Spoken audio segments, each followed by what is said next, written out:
আসসালামু আলাইকুম রহমতুল্লাহি ওবরকাতুহু।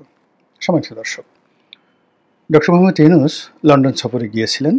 লন্ডনের যে রাজা, মানে ইংল্যান্ডের যে রাজা, তৃতীয় চার্লস, তিনি যখন রাজা হননি, যুবরাজ ছিলেন, সেই সময়টাতে তার একটা এনজিও ছিল। সেই এনজিওগুলো যা হয়, এই বিভিন্ন রকম সলচার তৈরি করে, ফান্ড কালেকশন করে, সারা পৃথিবীতে একটা বেস তৈরি করে, নেটওয়ার্ক তৈরি করে, এবং তারা বিভিন্ন লোককে ডেকে ডেকে পুরস্কার দেয়।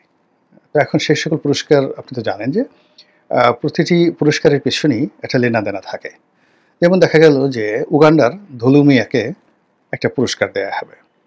এখন ব্রিটেনের রাজার হাত থেকে একটা পুরস্কার নেবে, ধলু মিয়া এটা নিয়ে মানে উগান্ডাতে গিয়ে ভীষণ রকম বোমা ফাটাবে, ঢোল বাজাবে, যে আমি কি আর যেন তেন মানুষ, আমাকে ব্রিটেনের রাজা ডেকে নিয়ে নিজ হাতে পুরস্কার দিয়েছেন, আমি আর এখন ধলু মিয়া নই, ইত্যাদি ইত্যাদি অনেক কিছু।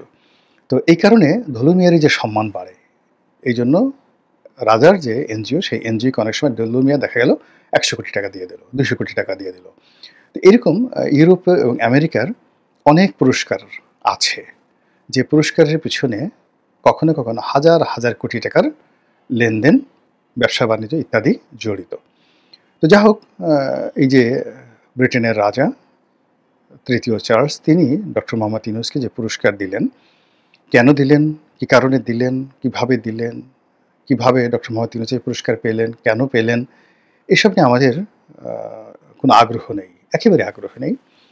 এর কারণ হলো যে একজন মানুষের প্রতি আগ্রহ থাকার জন্য যে ধরনের পরিবেশ পরিস্থিতি দরকার, সেটি ডক্টর মোহাম্মদ ইউনূস অনেক আগে নষ্ট করে ফেলেছেন।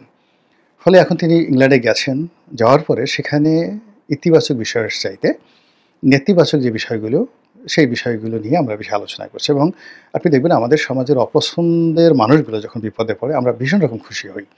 কেউ আছাড় খেলো, কেউ কারো ডায়রিয়া হইলো, তারপরে কেউ বা হয়তো দেখা গেল যে পানিতে ডুবে মরে গেল, কারো সারা শরীরে কুষ্ঠ হলো। তো ওই ভদ্রলোক যতই কষ্ট মানে পাক না কেন, কিন্তু যেহেতু আমরা তাদেরকে ঘৃণা করি, অপছন্দ করি, এই জন্য তার দুরবস্থাকে নিয়ে আমরা সবসময় উল্লাস প্রকাশ করি। এটা একটা হিউম্যান সাইকোলজি, মানুষের একটা মনোবিজ্ঞানের বা মনোজাগতিকের একটা উপাখ্যান এই বিষয়টি। তো সেই দিক থেকে যেহেতু ডক্টর মোহাম্মদ ইউনূসের জনপ্রিয়তায় ধস নেমেছে, তার সম্পর্কে মানুষের নেতিবাচক চিন্তা প্রবল, ফলে ইংল্যান্ডে তার ভালো ভালো দিক কী হলো না হলো সেই বিষয়ের চাইতে তিনি কোথায় হোঁচট খেয়েছেন, কোথায় ভুল করেছেন, তার জন্য কী কী সম্ভাব্য বিপদ হতে পারে, আপদ হতে পারে, এই বিষয়গুলো নিয়ে বাংলাদেশে খুব বেশি আলোচনা হচ্ছে। তো সেই আলোচনার মধ্যে এখন সবাই বলাবলি করার চেষ্টা করছে দুটো বিষয়, তিনটে বিষয়। 1 নম্বর বিষয় হলো যে টিউলিপ সিদ্দিকী তাকে একটা চিঠি লিখে তাকে আসলে ভীষণ রকম বিপদে ফেলে দিয়েছেন। যদিও টিউলিপ সিদ্দিকের এই চিঠিটি যদি অন্য সময় হতো, এটা কোনো আলোচনার বিষয় হয়তো হতো না, কিন্তু যেহেতু ডক্টর মোহাম্মদ ইউনূস এখন একটু চাপের মধ্যে আছেন, এজন্য টিউলিপ সিদ্দিকীর চিঠিটিকে বড় বানিয়ে অনেক মানুষ ডক্টর মোহাম্মদ ইউনূসের উপর ঝাল ঝাড়ার চেষ্টা করছেন, এবং যারা ঝাল ঝাড়ার চেষ্টা করছেন তারা হয়তো অনেকে আওয়ামী লীগ করেন না, এমনকি টিউলিপ সিদ্দিকীকে পছন্দ করেন না, কিন্তু ওটার উদ্দেশ্য নিয়ে তিনি বলার চেষ্টা করছেন যে একটা বাচ্চা মেয়ে তার সাথে বুদ্ধিতে পেরে উঠলেন না, কিংবা শেখ হাসিনার যে বোনের মেয়ে, যার বিরুদ্ধে বিচার প্রক্রিয়া চলছে বাংলাদেশে, এবং যাকে ধরে এনে বাংলাদেশে অ্যারেস্ট করার জন্য, একটা গণমত তৈরি করার জন্য, আন্দোলন তৈরি করার জন্য যেখানে ইউনূস সরকার সচেষ্ট, সেখানে সেই টিউলিপ সিদ্দিকীর কূটচালে তিনি সেখানে পরাজিত হলেন, তিনি বিব্রত হলেন, এবং শেষমেশ তার যে দুর্ভোগ দুর্দশা হলো ইংল্যান্ডে, সব কিছুর জন্যই টিউলিপ সিদ্দিকীকে ইউনূস বিরোধী যারা রয়েছেন তারা মানে ক্রেডিট দিচ্ছেন টিউলিপ সিদ্দিকীকে, আর তাকে বলছেন যে যে টিউলিপ সিদ্দিকীর সাথে পারে না, সে আর অমুকের সাথে কি পারবে, তো ইত্যাদি কথাবার্তা। সবচেয়ে বেশি বিপদে পড়েছেন তিনি, সেটা ব্রিটিশ প্রধানমন্ত্রীর সঙ্গে তার দেখা করার চেষ্টা, এবং এই বিষয়টি কূটনৈতিকভাবে মোকাবেলা করতে না পারে, এবং সর্বশেষ ব্রিটিশ প্রধানমন্ত্রীর দপ্তর থেকে তাকে না করে দেওয়া। এখন আমার কাছে যেটা মনে হয়েছে যে তিনি যদি শুধুই বলতেন যে আমি একটা পুরস্কারের জন্য যাচ্ছি, এখানে অন্য কোনো সরকারি দায়িত্ব নাই, কর্ম নাই, তাহলে এটা তার জন্য খুব নিরাপদ হতো। দ্বিতীয়ত তিনি যদি সবকিছু বাদ দিয়ে যদি বলতেন যে আমি আসলে রাজনীতির জন্য ইংল্যান্ডে যাচ্ছি, সেখানে তারেক রহমান সাহেবের সঙ্গে একটা বৈঠকের জন্য যাচ্ছি, আর বৈঠকের এই সময়টির মধ্যেই যেহেতু একটা পুরস্কার হচ্ছে এবং সেখানে আমার নাম আছে, এই জন্য আমি খরচটা কমানোর জন্য, রাষ্ট্রীয় খরচটা কমানোর জন্য আমি দুটো প্রোগ্রাম একসাথে রেখেছি এবং ব্রিটিশ সরকারের সাথে আমার কোনো লেনাদেনা নেই। এভাবে যদি তিনি খুব স্ট্রেট এবং ফরওয়ার্ড ওয়েতে কথাগুলো বলতেন, তাহলে আমরা সমালোচনা করার সুযোগ পেতাম না। কিন্তু তিনি যেহেতু পলিটিক্স করেছেন, তার লোকজন যারা আছে তারাও পলিটিক্স করেছে, আর এখন সেই পলিটিক্সের একেবারে যাকে বলা হয় বলির পাঠা হয়ে পড়েছেন তিনি এবং তার যারা লোকজন তারা সবাই। তো যাই হোক, এখন ব্রিটিশ প্রধানমন্ত্রী তার সঙ্গে দেখা করেননি, যদিও এটি তার প্রোটোকলের মধ্যে ছিল না, অর্থাৎ ডক্টর মোহাম্মদ ইউনূস কিংবা ব্রিটিশ প্রধানমন্ত্রী তাদের যে শিডিউল অফ বিজনেস এই মুহূর্তে রাষ্ট্রীয় পর্যায়ে তেমন কিচ্ছু নেই যে দুজনের দেখা সাক্ষাৎ হতে পারে। দেখা সাক্ষাৎ হলে বড় জোর একটা ফটো সেশন হতো, হ্যান্ডশেক হতো, তুমি কেমন আছো, আজকের আবহাওয়াটা কেমন, ইত্যাদি কথাবার্তা হতো। কিন্তু ওইরকম গুরুত্বপূর্ণ তাদের মধ্যে কিছু ছিল না। কাজেই এই একটা অপ্রয়োজনীয় বিষয়টিকে সামনে এনে, অর্থাৎ তার সঙ্গে দেখা করতে যাওয়ার যে চেষ্টা, এটি ডক্টর মোহাম্মদ ইউনূসের ভুল হয়ে গেছে।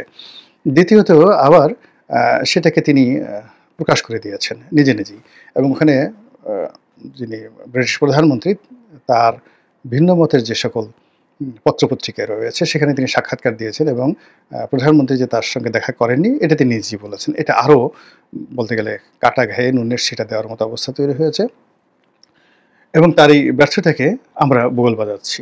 তিনি এই কাজগুলো করেছেন। তো এর ফলে কি হলো, ডক্টর মোহাম্মদ ইউনূসের যারা সমর্থক তারা প্রথমে বিষয়টা আন্দাজ করতে পারেননি, কিন্তু এখন ইতিমধ্যে অনেকগুলো ঘটনা ঘটে গেছে। ঘটে যাওয়ার পর তারা বুঝতে পারছেন যে হায় হায়, এ কী হলো, এখন কি হবে, তো আমরা এ কাজ কেন করতে গেলাম। তো এর ফলে কি হলো, ইউনূস সমর্থক যারা রয়েছেন তারা নানা রকম আবার কাউন্টার প্রচারণা শুরু করেছেন, এবং এই সকল প্রচারণা অনেকটা স্যাটায়ারের মতো শোনা যাচ্ছে।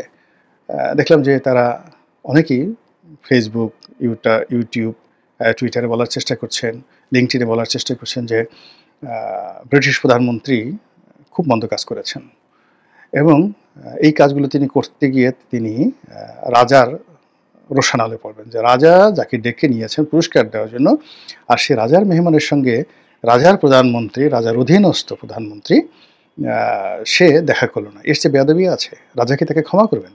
এই গেল এক। অন্যদিকে বলার চেষ্টা করছেন ব্রিটিশ পার্লামেন্ট তো আর বাংলাদেশের শেখ হাসিনার পার্লামেন্টের মতো না, খালেদা জিয়ার পার্লামেন্টের মতো না।